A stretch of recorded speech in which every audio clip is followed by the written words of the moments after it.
নমস্কার বন্ধুরা, আমার কুকিং উইথ কনক চ্যানেলে আপনাদের স্বাগত জানাই।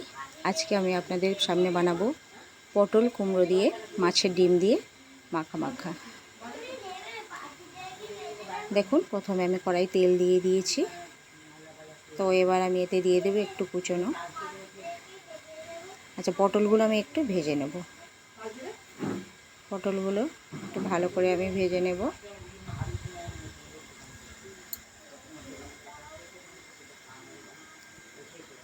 পটলগুলো একটু নাড়িয়ে, পটলগুলো দেখুন বন্ধুরা একটু ভালো করে ভাজা ভাজা মতো হয়ে যাবে, চোঙা চোঙা মতো হয়ে যাবে। তারপর আমি এতে দিয়ে দেব একটু লবণ দিয়ে দেব, আর একটুখানি আমি এতে সামান্য পরিমাণে একটুখানি হলুদ দিয়ে দেব। দিয়ে এবার ভালো করে আমরা পটলটাকে নাড়িয়ে পটলটাকে ভালো করে আমরা ভেজে নেব। পটল ভেজে তুলে নিয়েছি বন্ধুরা, দেখুন। এবার আমরা কড়াইতে আবার তেল দিয়ে দেব। কড়াইতে তেল দিয়ে দিলাম। এবার আমি দিয়ে দিলাম তেজপাতা, তারপরে দিয়ে দেব পাঁচফোড়ন। আমি পাঁচফোড়ন দিয়ে দিলাম।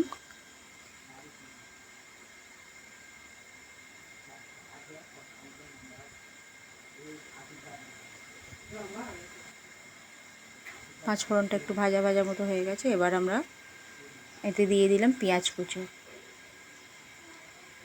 পেঁয়াজ কুচোটা দিয়ে ভালো করে নেড়ে হালকা ব্রাউন করে একটা ভেজে নিতে হবে।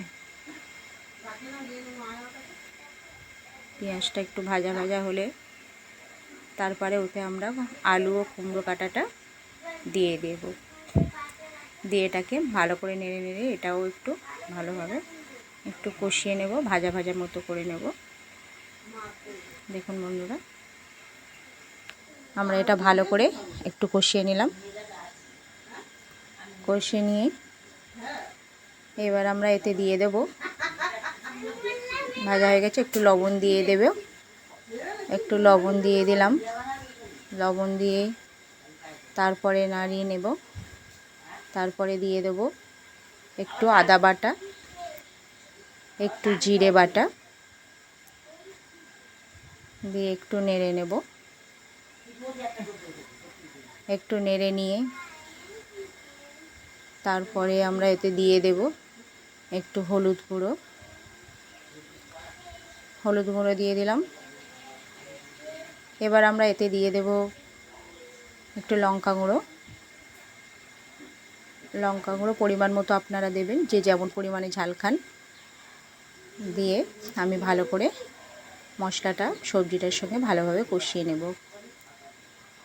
ভালো করে কষানো হয়ে গেলে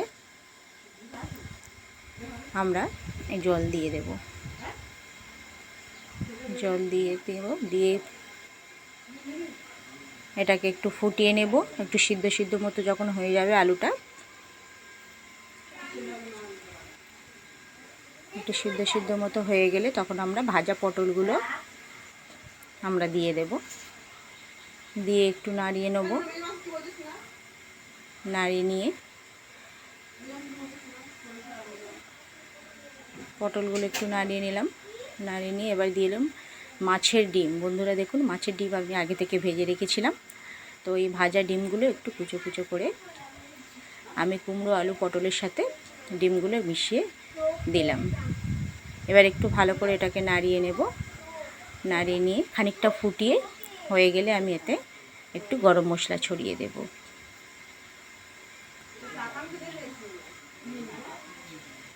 এটা ফুটে এসেছে, তাই হয়ে এসেছে বন্ধুরা তরকারিটা। এবার আমরা এতে আমরা একটুখানি গরম মশলা দিয়ে দেব। গরম মশলা ছড়িয়ে দিয়েছি বন্ধুরা। আমার রেসিপিটা প্রায় হয়ে গেছে। দেখুন, আমার এই রেসিপিটা আপনাদের কেমন লাগলো আপনারা বলবেন। যদি আমার এই রেসিপিটা আপনাদের ভালো লাগে একটা লাইক সাবস্ক্রাইব করে দেবেন। ধন্যবাদ। আপনারা দেখবেন।